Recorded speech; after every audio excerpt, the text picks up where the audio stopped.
Welcome to the Abyssinian Syllabary, where we spell out Ethiopia in 33 characters. I'm Yves-Marie Stranger, your host and the compiler of these Abyssinian lives. Nota bene, while any resemblance to actual countries, past or present, and to historical figures is not purely coincidental, this is a work of fiction. For a primer on these Ethiopian characters, newcomers may start with the prologue by Manuel de Goes. To order the book or a poster of the Abyssinian Syllabary, visit Ethiopia.com. That's UTHIOPIA.com.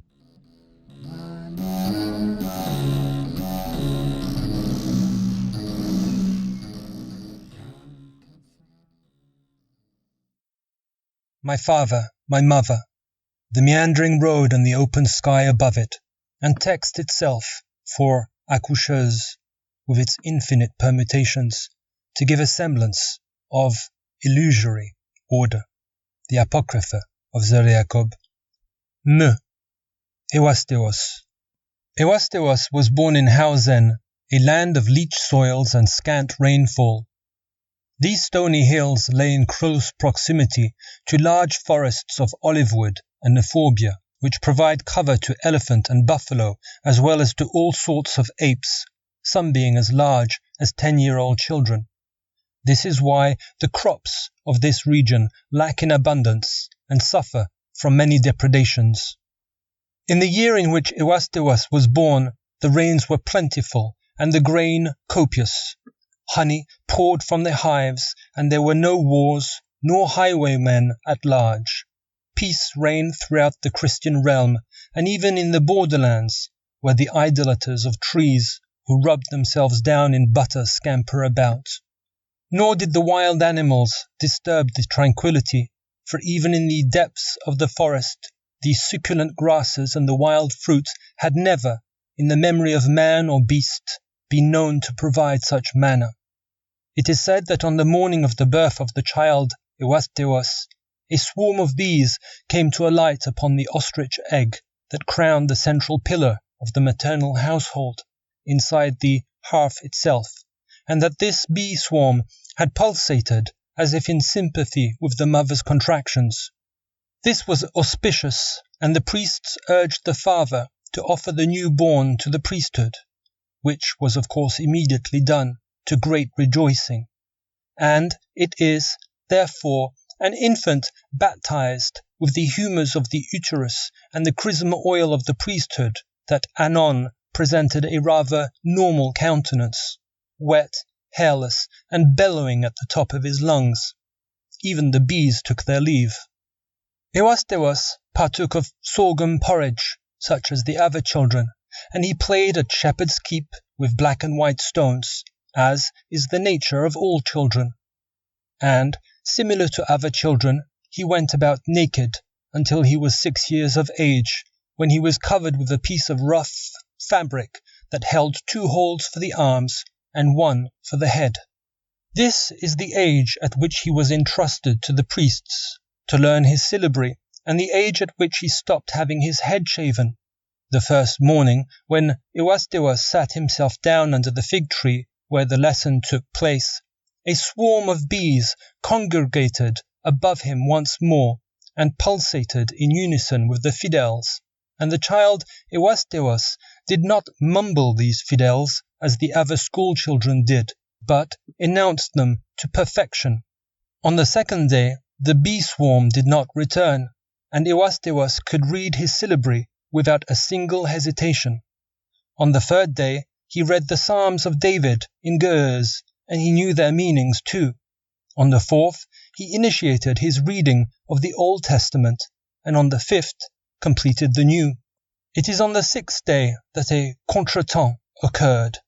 Ewostewos pronounced that Saturday, just like Sunday, was the Lord's day, and that one should not study, nor read, nor work, nor undertake any graft at all, because this Saturday was another blessed day. Jewry, Jewish falsehoods, one heard in the village, and also, maybe it was a Jewish bee swarm. Ewostewos, who, it will be understood, was not just a child like any other, had foreseen his village turning against him, and had already taken to the road with a few votaries. Ewostewos completed his studies at the nearby cenobium of Debrecen, where he swiftly began to convert the illiterate as well as the learned to his doctrine of the two Sabbaths. The library of Debrecen was famed throughout Abyssinia for its manuscripts, in the Ge'ez script and for those in Arabic and even in Greek, and Ewostewos studied day and night, and at all times a swarm of bees clung to the rock above his dugout cell. When Ewostewos emerged from his hole, it was to utter his famous precept on the 3 kabbats, or 3 unctions. There were those unbelievers and sceptics who held that such a belief had only come to him due to his own extraordinary parturition, and that it is not right to extrapolate to common mortals the supernatural only given to be experienced by the elect. There were those who scratched their heads, trying to understand in what way this new dogma was different from the previous one, in which the child Christ is born twice, once into his human nature and the second into his divine nature. But after 2 or 3 miscreants found the shortest distance between the top of the cliffs and the teff fields below, opposition melted away. The new credo began to spread throughout the north of Ethiopia, a land of honey and milk if there ever were one, and a land where it ever were easy to spill blood. The son slew the father, and the brother his brother. Everywhere one saw torched huts and fields that remained fallow from year to year. The promising birth of Ewostewos, prefigured by plentiful rainfall and a swarm of bees, harvested here a bitter crop. Ewostewos, himself, so steadfast in his belief that Saturday is a holy day, and that Christ had not 2 but 3 successive births, could only partake of this fruit with sorrow. Shortly thereafter, Ewostewos departed for Armenia, where the 3 births were a conviction revealed to all. He died only once in a cell of the cenobium of Argia.